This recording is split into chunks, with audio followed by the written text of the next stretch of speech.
শুধু দর্শক বন্ধু, আপনারা দেখছেন একে নিউজ বাংলা। আর এই মুহূর্তে উপস্থিত রয়েছে ভাঙড় আরাবুল ইসলামের বাসাতে। তৃণমূলের জন্মলগ্ন থেকে আরাবুল ইসলাম কিন্তু তৃণমূল কংগ্রেসটা করে এসছেন। মমতা ব্যানার্জির সঙ্গে আরাবুল ইসলামের কোথায় বা কত সালে পরিচয় হয়, কত সালে তিনি তৃণমূলের হয়ে বিধায়ক হন এই ভাঙড় থেকে, বর্তমানে কেন তাকে অন্য দলের কথা ভাবতে হচ্ছে।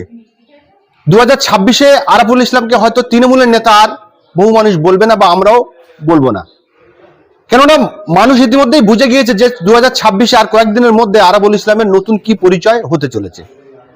এই সমস্ত বিষয়ে আরাবুল সাহেবের সঙ্গে আলোচনা করবো, তিনি ঠিক কি বলছেন শোনাবান। মমতা বন্দ্যোপাধ্যায়ের সাথে আমার 84 সালের যাদবপুর লোকসভা নির্বাচনের সময় পরিচয়।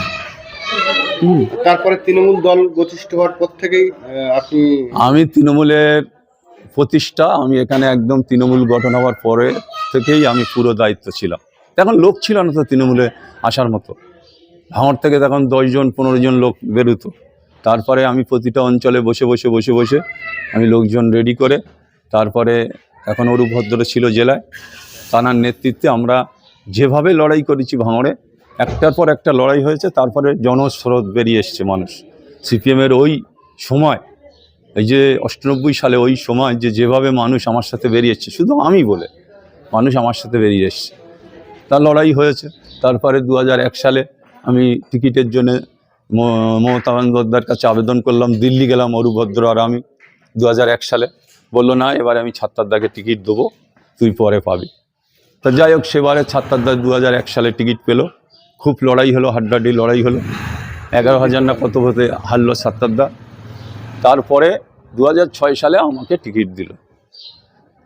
তারপর আমি 2006-এ জিতলাম, 2011-এ আমি হেরে গেলাম। আমার নান্নু বিরোধিতা করলো বলে আমি হেরে গেলাম অল্প ভোটে।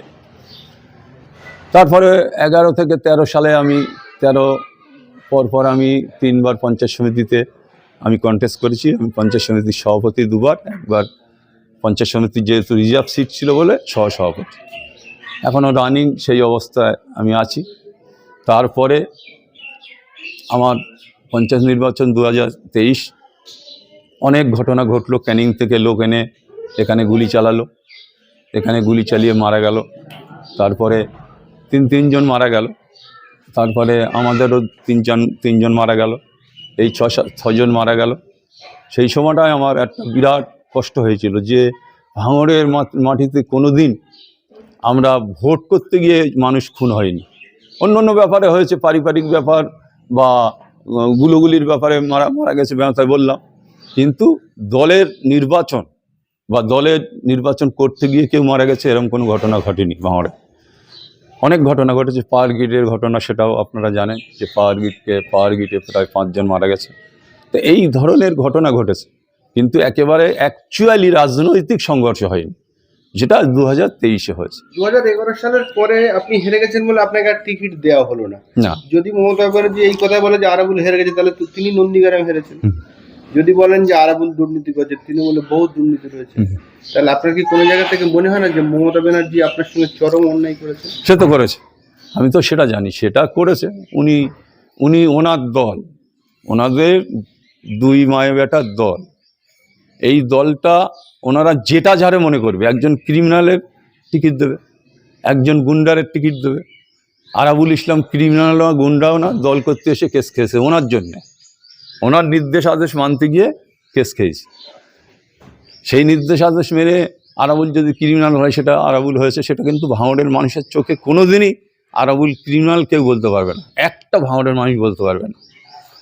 সেটা উনি বললাম যে যন্ত্রকে ভাঙড়ে অবজারভার করে আজকে ভাঙড়ের পরিবেশ পরিচ্ছন্নতা নষ্ট হয়েছে, ভাঙড়ের মানুষের ঐতিহ্য নষ্ট হয়েছে, ভাঙড়ের মানুষের তৃণমূলের প্রতি আস্থা হারিয়ে ফেলেছে।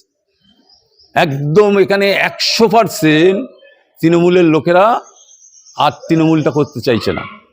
যে এই ধরনের একজন ক্রিমিনাল, এই ধরনের একজন তোলাবাজ, এই ধরনের একজন জমি মাফিয়া, সেই কারণে মানুষ ওনার প্রতি অশ্রদ্ধা, ওনাকে মানে খারাপ চোখে দেখে। মানুষ ঝেঁটা দেখাচ্ছে, মানুষ তাড়া করছে, মানুষ জুতো নিয়ে তাড়া করছে ওনাকে, তারপরেও নির্লজ্জের মতন ভাঙড়ে পড়ে আছে। কি কারণ এটা বলে? নিশ্চয়ই কারণ আছে। বিভিন্ন কোম্পানি থেকে টাকা তুলতে হয়, বিভিন্ন যারা প্রজেক্ট আছে সেখান থেকে তার টাকা আসে, মাসে মাসে টাকা আসে। এখন উনি এইগুলো ছেড়ে দিলে তো এই টাকা বন্ধ হবে, সেই কারণে এখানে ঝ্যাঁটা জুতো লাঠি খেয়েও এখানে উনি পড়ে থাকবেন। তৃণমূলের যারা প্রথম সারির নেতা, আপনি, সোনালী গুহ সহ বেশ কয়েকজন, তারা বর্তমানে দলে নেই এবং দেখতে পাচ্ছি যে বিভিন্ন দল থেকে এসে তারা গুরুত্বপূর্ণ পদ পেয়ে যাচ্ছে, তারা সেই পদে বহাল রয়েছে তৃণমূলের রমরমা বাজার। আর বর্তমানে আরাবুল ইসলামের খুব সম্ভবত তাড়াতাড়ি নতুন কোনো রাজনৈতিক দলের সঙ্গে তারা যুক্ত হতে হবে বা নতুন পরিচয় আসবে। এই পরিস্থিতিটা কেন সৃষ্টি হলো? তৃণমূলের জন্মলগ্ন থেকে তো আরাবুল ইসলাম, এমন পরিস্থিতি কেন 2026 সালে তৈরি হলো? না, আপনারা জানেন 2023 সাল থেকে 2023 সাল থেকে দলের কাছে মানে এই যে একজন ঢুকে গেছে, একজন ঢুকে কন্টিনিউ আমার বিরুদ্ধে যেখানে যেখানে বলার বলে যাচ্ছে, বলে বলে বলে বলে একটা জায়গা তৈরি করেছে যে টাকার বিনিময়ে আমাকে বহিষ্কার করা হয়েছে। তো মারাত্মক। হ্যাঁ, টাকার বিনিময়ে আমাকে বহিষ্কার করা হয়েছে। আমি একদম প্রমাণ দিয়ে দেবো যে টাকার বিনিময়ে আমাকে বহিষ্কার করা হয়েছে। মানে টাকাটা দিয়েছে কে আর নিয়েছে কে আমি বলতে পারবো না, কিন্তু দিয়েছে কে ভাঙড়ের সবাই জানে, যে কে দিয়েছে সেটা সবাই জানে। তাই আমি একটা কথা বলবো যে এই ধরনের নেতাদের যারা 34 বছর লুটে পুটে খেলো, তারা আবার তৃণমূলের নেতা হলো, আবার তারা যতদিন তৃণমূলটা থাকবে লুটে পেটে খাবে, আবার অন্য দল আসলে ঘুরে যাবে। তাই সেটা দল হচ্ছে মমতা বন্দ্যোপাধ্যায়, তাঁর নিজের দল, তিনি সব কিছু করতে পারেন। কোম্পানিটা মমতা বন্দ্যোপাধ্যায়, তৃণমূল অ্যান্ড কোম্পানি মমতা বন্দ্যোপাধ্যায়ের বলছেন। হ্যাঁ হ্যাঁ, একদম একদম। কালকে ফুটপুরের শরীফে গেলে তারপরে দেখলাম যে ভাঙড়ে যারা পঞ্চায়েত ভোটে যাদের মৃত্যু হয়েছিল, যারা মারা গিয়েছিল, তাদের ফ্যামিলির কাছে গিয়ে তাদের পাশে দাঁড়ানোর আহ্বান করলেন, পাশে দাঁড়ালেন, তারাও ক্ষমাও করে দিলেন। এই যে গেলেন, এটা কি আপনি নিজে থেকে গেলেন না কাল ফুটপুরা থেকে ঘুরে এসে গেলেন, কোনো হুজুর বা কার নির্দেশে এটা করলেন? না না না, এটা আমার আগে অনেক দিন আগে থেকে আমি ওদের সাথে কথা বলার চেষ্টা করছিলাম, অনেক দিন আগে থেকে, যে না এটা আমার দলের লোকেরা করেছে, এটা অন্যায় হয়েছে, আমি তাদের কাছে একবার অন্তত ক্ষমা চেয়ে নেবো বা তাদের কাছে একবার যাব, সাক্ষাৎ করবো। তা সেটা আমার কালকে হয়েছে, সুযোগ পেয়েছি, সেটা আমি কাল সেটা করেছি। নতুন দলের সঙ্গে আরাবুল ইসলামের নাম কবে জুড়তে চলেছে সেটা সময় বলবে, ঠিক সময় আপনারা জানতে পারবেন। আপনারা তো প্রেসের লোক, মিডিয়ার লোক, আপনারা নিশ্চয়ই জানতে পারবেন যে কবে কোন দিন নতুন দলে যোগ দিচ্ছি, সেটা আপনারা সবাই জানতে পারবেন। আমরা গুঞ্জন শুনতে পাচ্ছি যে আপনি বুধবারে আইএসএফের বিধায়ক তথা চেয়ারম্যান নওশাদ সিদ্দিকীর হাত ধরে এই ভাঙড়ে ঘটপুকুরে কোন এক জায়গা থেকে পতাকা হাতে তুলে নেবেন। সেটা সময় বলবে, আমি এখন এই কথাটা বলতে পারবো না, সেটা সময় বলবে। যদি 26শে বিধানসভায় কোনো জায়গা থেকে প্রার্থী হন, কতটা জেতার বিষয় আছে? আমি শুনুন, আমি আত্মবিশ্বাস আছে আমার, আমি যেখানেই দাঁড়াবো লড়াই হবে। হার জিত তো সেটা পরের কথা, লড়াইটা তো হবে। মমতা ব্যানার্জির সঙ্গে 1988 সাল থেকে আপনি জড়িত রয়েছেন, দলে লড়াই করলেন, সিঙ্গুর নন্দীগ্রামে লড়াই করলেন মমতা ব্যানার্জির সঙ্গে থেকে, বিধায়ক হলেন 2006 সালে। এই যে আজকে অন্য একটা দলে যেতে হচ্ছে, ভাবতে হচ্ছে, এইটা আপনার কতটা পীড়া বা কতটা কষ্ট দিয়ে যায়? প্রচণ্ড কষ্ট। কালকে সারাদিন মনটা খারাপ ছিল। আপনারা জানেন যে আমি কালকে সারাদিন খুব বেশি কারোর সাথে কথাও বলিনি। কাল সারাদিনটা আমার মনের কাছে একটা, যে আমি আজকে যে দলটা জন্ম দিলাম, আমার শুধু আমি নয়, আমার ছেলে থেকে শুরু করে আমার ফ্যামিলি, আমার ভাইটা বসে আছে কই, ও মেম্বার, পঞ্চায়েত মেম্বার, এখানে 300 ভোটে জিতেছে এই বুথটা, ও মেম্বার, আমার ছেলে জেলা পরিষদ, তার উপরে আক্রমণ, অনেক ক্ষোভ আছে, ক্ষোভের কথা শেষ নেই। পুলিশ এখানে একতরফাভাবে শওকত মোল্লার সাথে দালালি করছে।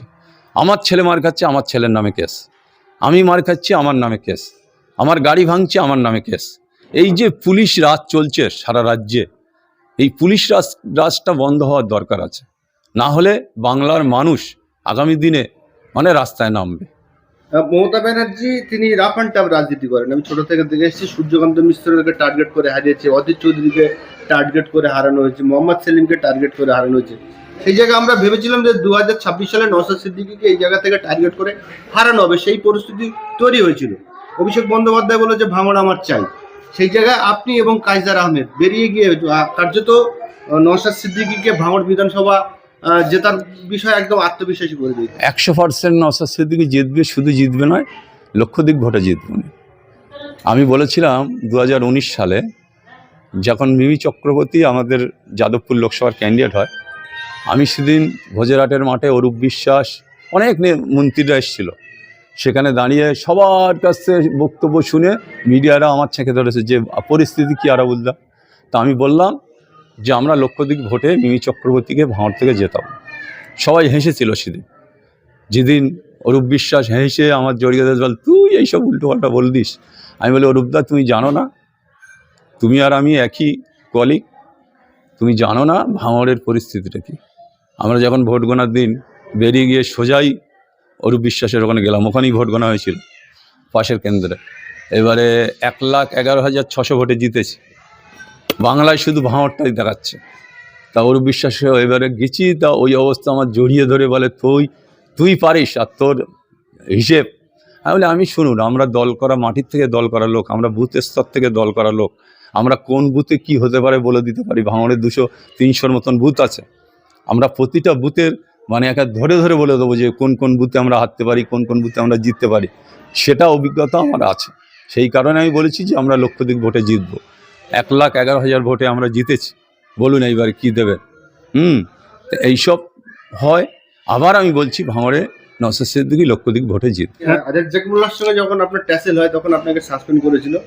ভাঙড়ের বেশ কিছু মানুষ ঘটপুকুরে একটা প্রোগ্রাম মমতা ব্যানার্জি এসেছিল, একজন বৃদ্ধ মানুষ তিনি কাঁদতে কাঁদতে বলেছিল যে আমরা আরাবুলকে চাই। সেই জায়গায় আমরা অনুভব করতে পেরেছিলাম বা এখনো করতে পারছি যে আরাবুলের কিছু মানুষ আছে যে আরাবুলের সঙ্গে সারা জীবন থাকবে। কিন্তু বর্তমানে এমন এমন নেতা তৃণমূল কংগ্রেসের মাথায় বসে আছে যারা তাদের বাড়ির, তাদের ফ্যামিলির মানে আত্মীয় স্বজনও তাদের সঙ্গে নেই, তাদের ছেলে মেয়েরা তাদের সঙ্গে নেই। কি বলবেন? না, এটা অনেক আছে, অনেক নেতা আমার এক গল্প করছিল, বলে আমি তৃণমূলের লড়াই করছি আর আমার বউকে গায়ে ভোট দিয়ে চলে এসছে। তাই এরকম প্রচুর আছে, ঠিক আছে। অন্য দলে যদি যান 26শে বিধানসভায়, তাহলে আপনার যে অনুরাগী, যেটা বললাম কিছু আছে আপনার অনুরাগী, আমি অনুভব করতে পেরেছি, তারা সবাই আপনার সঙ্গে থাকবেন? 100% থাকবে।